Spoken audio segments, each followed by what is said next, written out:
সূর্যটা মাথার কাছে চলে আসবে, কই যাবো আমরা? যাবো কই? কে বাঁচাবে আমাদের? কই যাবো এত মানুষ আমরা সেদিন?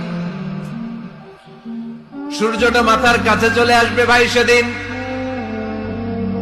সূর্যের প্রচন্ড তাপে মাথার মগজগুলো ভাতের মাড়ের মতো গলে গলে নাকের ছিদ্র আর কানের ছিদ্র দিয়ে বেয়ে বেয়ে পড়বে। জিহ্বাটা তৃষ্ণায় বেরোতে বেরোতে নাভি পর্যন্ত এসে ঝুলে থাকবে কুকুরের মতো, ক্লান্ত শ্রান্ত ঘর্মাক্ত পেরেশান, বাঁচানোর কেউ নাই। মায়েশা জিজ্ঞেস করলেন, ইয়া রাসূলুল্লাহ, don't they feel any shy?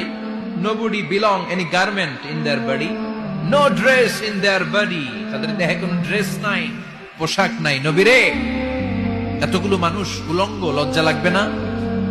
বিশ্বনবী বললেন, আয়েশা তুমি লজ্জার চিন্তা করো, সেদিন বাবা ছেলেরে দেখে দৌড়ে পালাবে, মা তার মেয়েকে দেখে দৌড়ে পালাবে।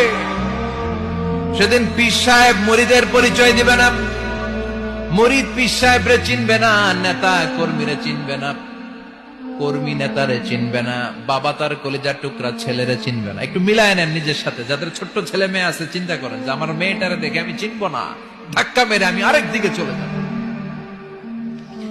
প্রিয়তমা স্ত্রীকে আমি চিনবো না, যে স্ত্রীর সাথে এত ভালোবাসাবাসি, স্ত্রীকে দেখে আমি পরিচয় দিব না, চিনবো না। স্ত্রী আমারে চিনবে না, ভাই ভাইরে চিনবে না, বন্ধু বন্ধুরে চিনবে না, ইমাম সাহেব মুসল্লি চিনবে না, মুসল্লি ইমাম সাহেব চিনবে না, পীর মুরিদরে চিনবে না, মুরিদ পীররে চিনবে না, কেউ কাউরে চিনবে না। ও আয়েশা, দিনটা এত ভয়ঙ্কর হবে, বাঁচাও বাঁচাও, ইয়া নফসি ইয়া নফসি বলে একবার ওই বিপদের দিনে মানুষ যে আকাশের দিকে এরকম তাকাবে, কার গায়ে জামা আছে কার গায়ে জামা নাই, ওই কথা মুহূর্তের মধ্যে ভুলে যাবে রে আয়েশা।